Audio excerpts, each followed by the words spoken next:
কালকের ভিডিওতে তোমাদের বলেছিলাম না যে আমাদের পৌষ পার্বণে 3 দিন পর পর পিঠে বানাতে হয়, আর এই পিঠেটা আমাদের কিন্তু কালকেই হয়েছিল।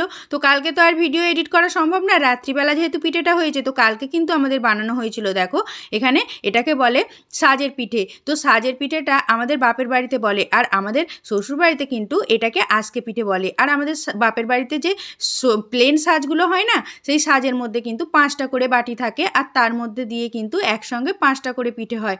আর এই যে শ্বশুরবাড়ির এখানে একটা একটা করে অনেকক্ষণ ধরে সময় লাগে, মিনিমাম তো 5 মিনিট করে লাগেই এক একটা পিঠের পিছনে। তো তার জন্য দেখো অনেকটা সময়ও লাগে, আর গ্যাসটাও অনেকটাই পড়ে। তো কী আর করা যাবে, আমি তো উনুনে পিঠে ভাজতে পারি না, বেশিরভাগ মানুষ কিন্তু উনুনেই পিঠে ভাজে গ্রামগঞ্জে। তো এখানে আমি ওই জন্য গ্যাসেই ভেজে নিই এই পিঠেগুলো খুব সহজে। আর এটা কিন্তু খুব সহজে বানানো পিঠে, নরম হয় খুবই। এটা আতপ চালের পিঠে নয়, আতপ চাল আমাদের এখানে বাপের বাড়িতে ছাড়া পাওয়া যায় না। প্রতি বছর বাপের বাড়ি থেকে চাল আসে, এবছর তো আসেনি, তার জন্য কিন্তু এখানে আমার দেখো সেদ্ধ চালের পিঠেই করেছি। আর এটা হচ্ছে রেশনের চাল, যেটা নতুন রেশনের চাল, সেই চাল দিয়ে পিঠে করলে কিন্তু কোনো বুঝতেই পারবে না যে এটা কী চালের পিঠে। খেতে কিন্তু খুবই সুস্বাদু হয়।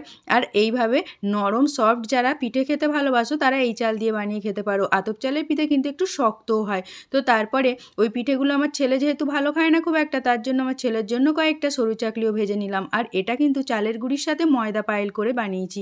তো তারপরে এই যে খেজুরের গুড় দিয়ে বসে পড়েছি খেতে। আর আগে আগে ছোটো ছোটো পিঠেগুলো কিন্তু অনেকেই খেয়ে নিয়েছে। এই দেখো কত সুন্দর হয়েছে পিঠেগুলো। ভালো লাগলে ভিডিওতে লাইক, সাবস্ক্রাইব।